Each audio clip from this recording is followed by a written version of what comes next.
things that are meaningful to them. The second one, community. We all have many definitions of what community is, but for me and for the industry that I work in, it's very much around people and place. So my friends, my family, my neighbours, and place meaning my suburb, my city, my town, or my land. And anything that impacts that or threatens that becomes a problem to me, or to all of you, to all of us. Social media, we all know that social media is a big game changer in the context of social movements and in the context of talking about planning for water and other infrastructure.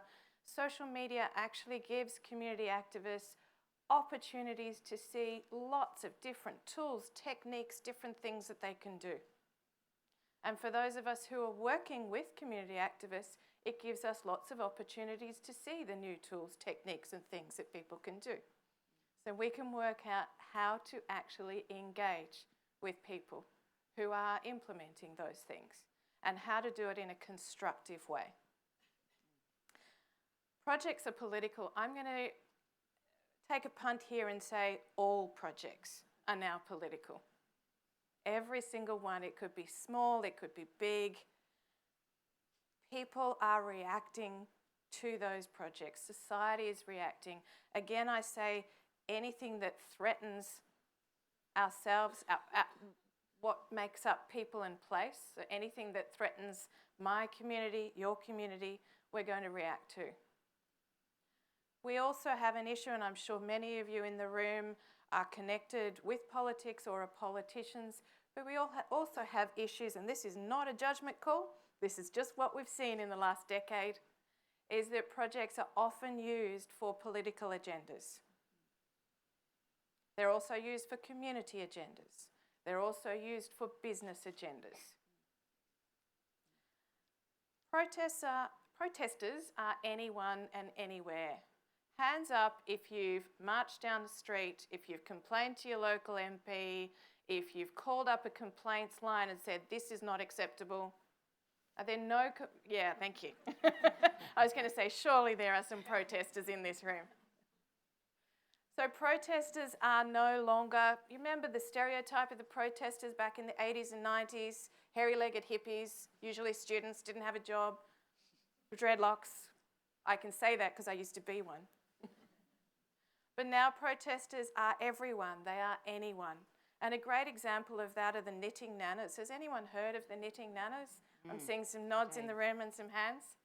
So those of you who don't know of the knitting nanas, these are women from regional communities, usually 70s, 80s plus in age, usually integral members of the community, integral members of their church group, integral members of the Country Women's Association, and they've protested mostly coal seam gas because of their concern of that's going to have on their community.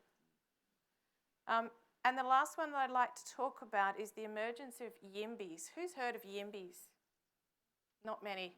Who's heard of NIMBYs? Yeah. So NIMBYs, as you know, are not in my backyard. YIMBYs are people who say, yes, in my backyard. Yes, I appreciate that we need to have infrastructure, that we need to have water planning, that we need to think about what our water policies are going to look like in the next 5, 10, 20 years. And I want to be actively involved in that. And because we have many more YIMBYs, that is the reason, I now come to the answer to the question, that is the reason why it is critical that we involve communities and businesses in this water planning, because they are interested, they're involved, and it's meaningful to them. And of course, there's no shortage of experts as well that we draw on, but when you put that together, it's incredibly powerful with the community. But do you think it's possible? Obviously, disparate groups have all sorts of needs and wants. Is it possible to bring those home together and actually collaborate and co-design to actually get to an outcome that everybody's happy with? I'd love to say yes. The reality is that engagement or consultation is not a vote. And there are often conflicting needs between different groups.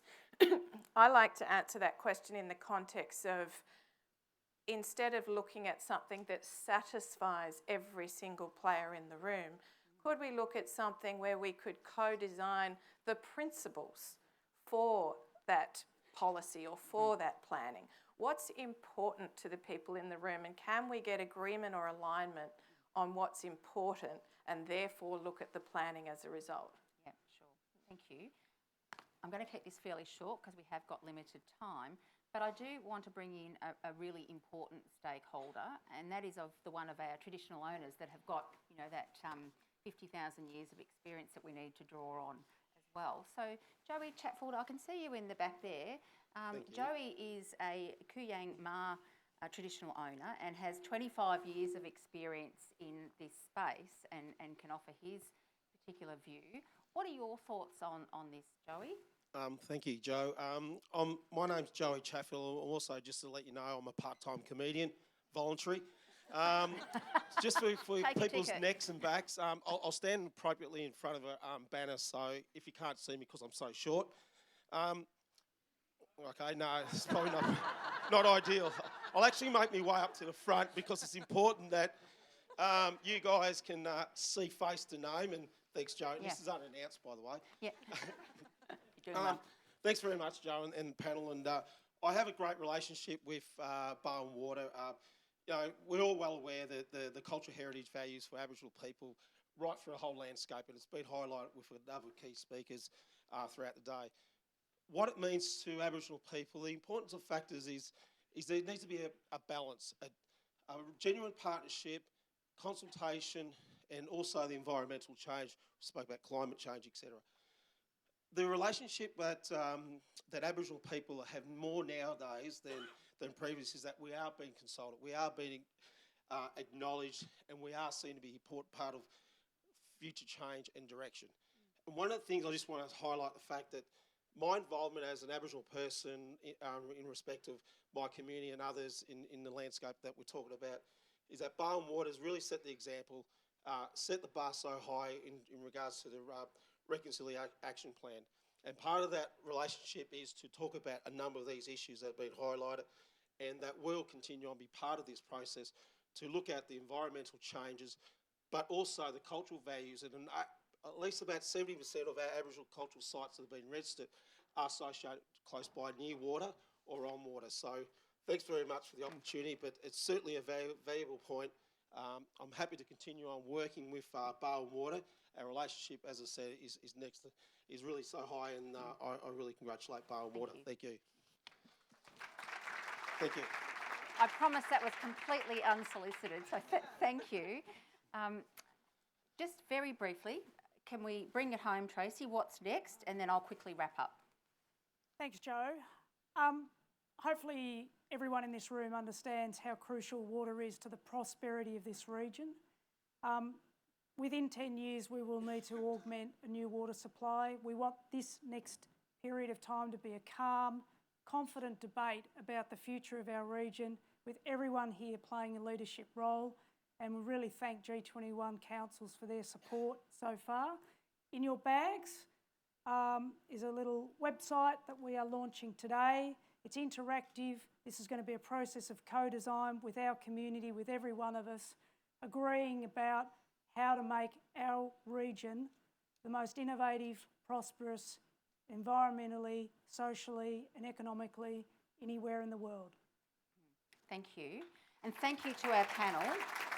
Very much appreciate your time and expertise today. There is no doubt that the work that we will do over the next, and as you heard, we've got 9 years to sort out what we need to do.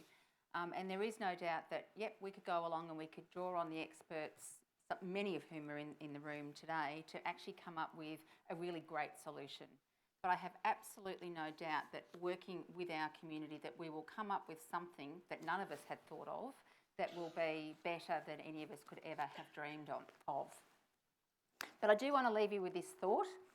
My dad in his underpants, soapy and wet, with unbridled joy on his face for all to see, and anybody that didn't for that matter.